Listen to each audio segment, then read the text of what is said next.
Today on Paleolithic Productions, we're going to be making some Neanderthal weapons, specifically a Neanderthal spear, so let's get started. So we have some big pieces of stone and we're going to be trying to hit off these things called Levallois points. And what a Levallois point really is just two converging flakes, and then we want to hit off the thing in the middle. You should see on the graphic on screen right now what it looks like. So that's what we're going after today, and it looks simple, but it's a lot harder to do in actuality. So I'll show you a core that I already have set up. All right, so we're going to get another block of flint. This is just a big nodule. You can even see it coming off right there.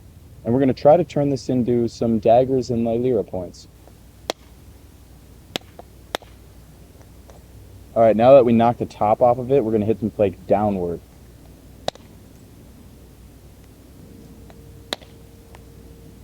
This is kind of like a Levallois point. Keep it.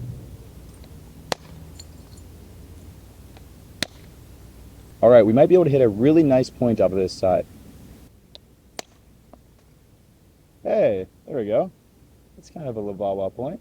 Look at that. Nice.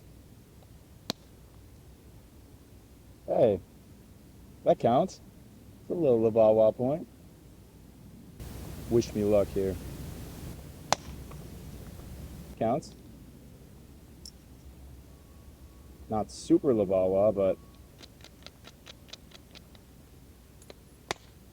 kind of a big Levallois point. We're going to use it as one. Here's another kind of Levallois looking point. I mean, technically it counts, you know. We got, yeah, I mean, it's kind of good actually. And it would make a good spear, knife, definitely. But this one right here is probably the best one. I've seen Levallois points in real life. And this one's probably the best one because it's really big and thick, which is like a lot of real Levallois points. But it sucks that it has this cortex on one side. But this side is really sharp, and this would have been a deadly, deadly point. Here are all of the Levallois points together. It looks like we got about 8 or something. Can't be bothered to count them, but they turned out pretty well. Pretty happy with these, and we're going to haft them in a bunch of different ways. Like this one will probably be a big knife, and this one will be a tip of a big old spear. And I don't know what we're going to do with the other ones yet, but it's going to be cool. All right, so here's that spear point. I just went ahead and got this big spear shaft. I think I don't know what tree it is. I think it might be some kind of spruce tree like the ones at Shonigan. But either way, it's a pretty nice spear, and it's made from actual naturally sourced wood, or at least I got it myself. And I just went ahead and carved it to fit pretty perfectly to this projectile. But look, there is a lot of gaps there. And you know, that doesn't matter because our glue is so good that I'm really not worried about there being gaps, and that's the whole point of the glue after all, is to fill those gaps. And we're going to make it completely encase this projectile. This is actually a really accurate Neanderthal spear point. Like that is the exact shape of a lot of those Levallois points they find in archaeological sites. And the one I got to see in person, again, I'll show a picture or show a video of that.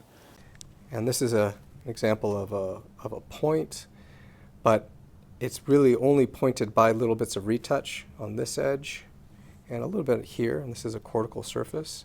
So there's actually not that much pre-planning in terms of producing of the piece. It was just a triangular flake that they thought to, oh, okay, I can adjust this edge a little bit, and now it makes a fairly nice sharp point.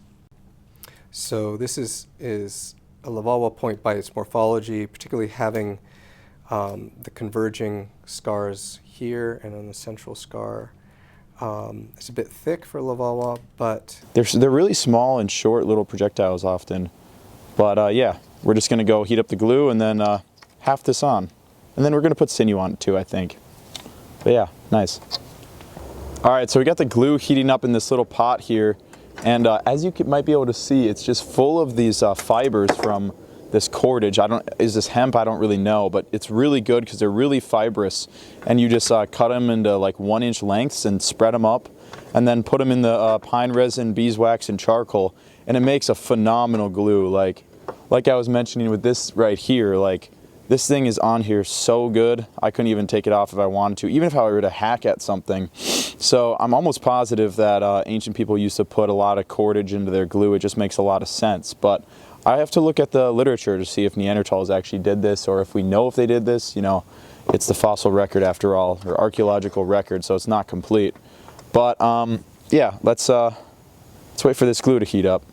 All right, this is pretty tricky. But I'm just gonna go ahead and apply a little layer. It's really hot right now, so it's not gonna stick like it's gonna run off basically. Not what we want, but I'm gonna grab a bit of the fiber and glue, put it into the haft. Getting glue all over my nice new table, but it's starting to work well. I can't touch this with my hand yet, but I'm gonna use a stick. We're gonna start building up glue around the projectile and have these fibers wrapping around it to keep it, you know, in the same place. So now we're gonna let that cool down a little bit, and then once it's good enough to touch, we're gonna go in there and try to correct the haft. Okay, so this has had some time to cool, and now I'm just gonna use my finger. It's a little sticky right there, and this stuff sticks to your hand pretty good, but you can always just pull it off really quickly if you need to. You can also just lick your thumb or something and press it down and it won't stick. But yeah, look, it's just like, it's so malleable, it's insane. After we're gonna put a layer of like pure glue over this after, so it has a smoother finish, but I wish I could it's hard to show you guys, but this stuff is really, really malleable, and when it dries, it's gonna be rock hard, like it gets super hard. But we're gonna have to go back and trim some of this glue off, make it look better. Oh, you can even straighten out the point. Might as well do that now before it dries too badly. I'll show you a close-up once I clean it up. Okay, so this has had some time to cool, and now I'm just gonna use my finger. It's a little sticky right there, and this stuff sticks to your hand pretty good, but you can always just pull it off really quickly if you need to. You can also just lick your thumb or something and press it down and it won't stick. But yeah, look, it's just like, it's so malleable, it's insane. After we're gonna put a layer of like pure glue over this after, so it has a smoother finish, but I wish I could it's hard to show you guys, but this stuff is really, really malleable, and when it dries, it's gonna be rock hard, like it gets super hard. But we're gonna have to go back and trim some of this glue off, make it look better. Oh, you can even straighten out the point. Might as well do that now. All right, so here's our Neanderthal spear. We got that nice big stout projectile right there. Got that razor sharp stone edge, and just hafted super firmly in there. Like I was gonna cover it in rawhide, which rawhide does work really well, but honestly I have so much faith in this glue. It's so strong that I don't even think it's necessary. And you know, if Neanderthals were making glue like this, we know they collected beeswax and pine resin and birch tar and everything.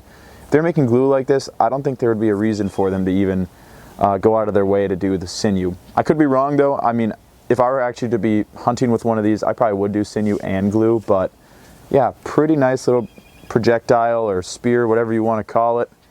You know, it's about 6'2" tall. Is it taller than me?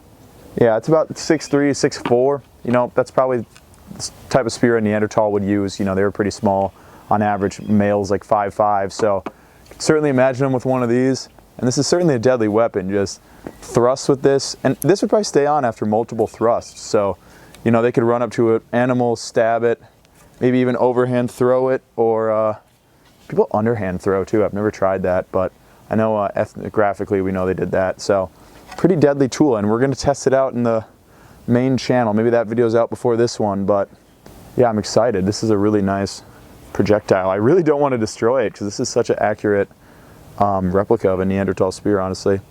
So thanks for watching. If you have any other ideas, let me know.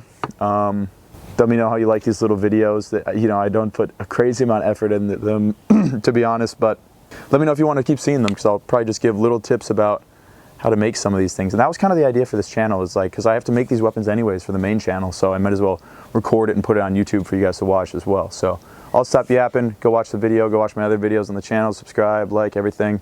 See you in the next one. Bye.